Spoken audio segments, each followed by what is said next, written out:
just finished recording mere moments ago my weekly video, and I talked more than I should have about the Amazing Screw-On Head. And my intention was to actually do a separate video, and then I wound up talking for almost 7 minutes about the Amazing Screw-On Head, so I'm probably going to cut that down and I'll talk about it here. I watched the Amazing Screw-On Head video that came out in 2006. It's supposedly a failed pilot, but whatever. At the time, I just thought it was a one-off video with an frankly amazing voice cast. But I enjoyed it, and I surprisingly, over all of the years that I've been buying Mignola stuff, I never read the Amazing Screw-On Head comic. So it popped up in previews a few months ago as a hardcover with new material, and I figured if there's ever a time, it's now. So I pre-ordered. This came out this week. It is oversized, so here is standard sized comic. You can see just how large that is. It's hardcover. There's extra material, as I said, and I really enjoyed this. So I want to start off by just saying I did read all of the written material as well. So he writes this introduction, which is very interesting, and he says that he hopes that you skipped reading the intro and got right to the stories. But one, I didn't do that. I tend to read introductions. There is additional writing here at the end, and all of it is sort of his thought process, and then there's more in the sketchbook section as well. All of it is sort of what he was thinking, how these things came to exist, and it's a fascinating look inside of his brain. Basically, he had been working for the major two, DC Marvel, for roughly 10 years when he created Hellboy. He'd gotten bored, he wanted to create something that he thought was just for him, and then it exploded successfully. So he was working on that for a few years, and then again wanted to do something very different just for himself. That's when he created the Amazing Screw-On Head. And it is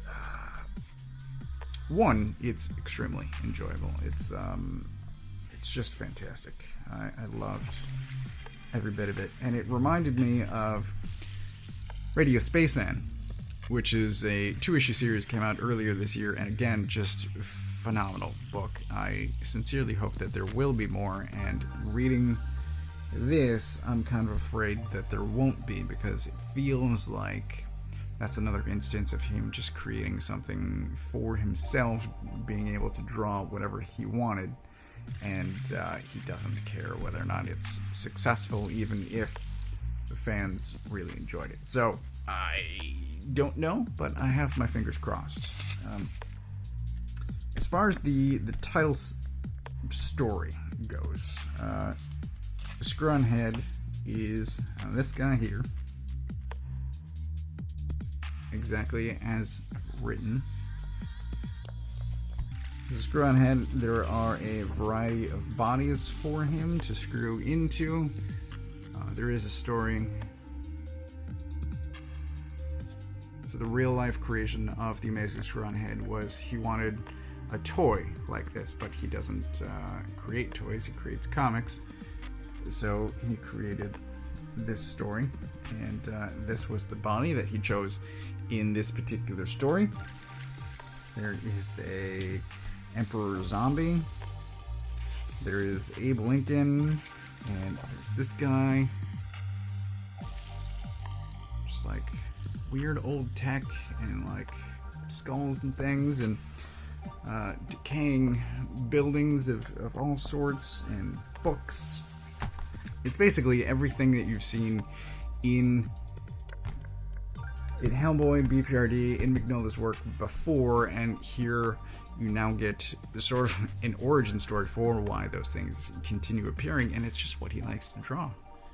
And it's, I found it fascinating, but also enjoyable. It's a highly enjoyable book. There is, so that's just the title, there are then a few other series in addition, stories, I keep saying series, there are a few other stories in addition to that, and then there is a sketchbook section at the back here, where you see, obviously, sketches with descriptions about, each.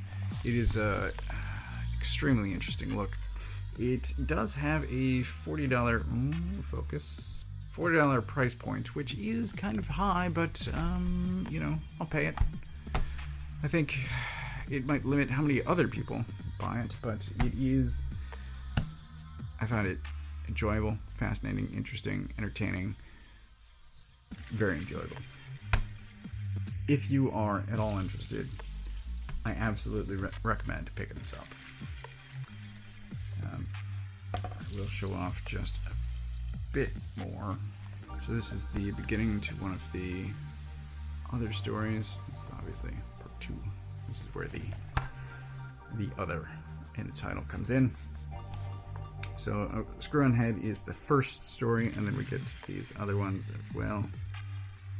This, he also says, was redrawn, originally published years ago, and then redrawn. It's longer, and he says better, which, not having read the original, I will just agree. Here is the third story, and then these things come back. This was co-written with his daughter, and the story behind this is just perfect. It's perfect. Fourth story. Fifth story. This was so bizarre. This is also new, so I'm just connective tissue tying the previous stories together a little bit, and there's a couple of things that recur. But then we get into this unpublished story after some single art pieces, where we get this unpublished story, and the story behind this that I already showed off is here at the back. This is the sketch. This is the story about what's happening. This is bananas. This is just bonkers. But as always, extremely entertaining. I've said plenty, all of it praising. I absolutely recommend this book.